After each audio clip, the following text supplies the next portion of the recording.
Every day, we are surrounded by advertisements, sales promotions, and the promise that a single product will somehow make our lives better. But how often do we stop to question why we buy things we don't really need? The psychology of consumerism is complex, rooted in our emotions, desires, and societal pressures. It shapes behaviors we may not even realize we have. One major driver behind consumerism is the concept of emotional gratification. Many purchases are less about necessity and more about satisfying an emotional need. Retail therapy, for example, is a common phenomenon. Here, shopping is used as a coping mechanism to handle stress, sadness, or boredom. The act of buying something new gives us a fleeting sense of happiness. It's like a small dopamine rush. However, this effect is short-lived, often leading to a cycle of wanting more to maintain that brief high. Marketing plays a significant role in triggering these desires. Advertisers craft messages that target our insecurities and aspirations. Whether it's a skincare product promising eternal youth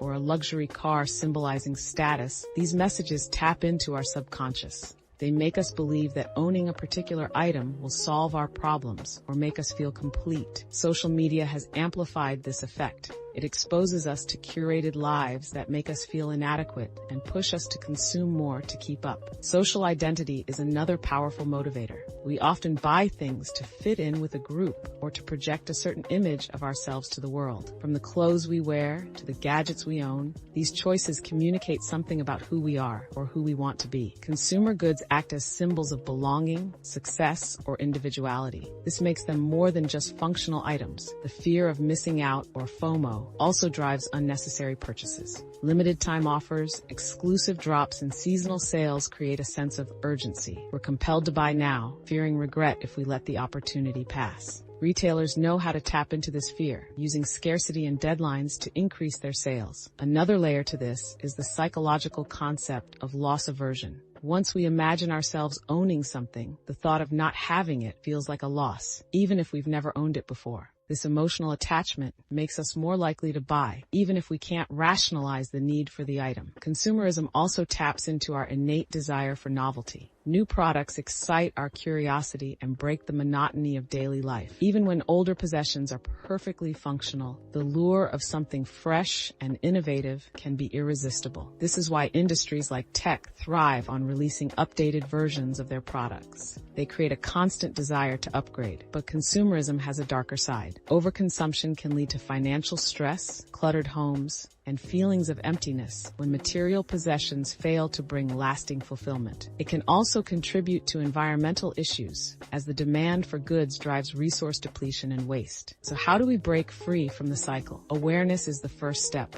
By understanding the psychological triggers behind consumerism, we can start making more mindful decisions about what we buy and why. Ask yourself, do I really need this? What emotional need am I trying to fulfill? Can this money be better spent elsewhere or even saved? Practicing gratitude can also help. Instead of focusing on what you lack, try appreciating what you already have. Shifting your mindset from scarcity to abundance can reduce the urge to accumulate more. Minimalism is another strategy. By simplifying your life and prioritizing quality over quantity, you can focus on what truly brings value and joy. This doesn't mean depriving yourself, but rather being intentional with your consumption. Understanding consumerism helps us resist impulse buying, prioritize well-being, and focus on experiences, relationships, and purpose over possession.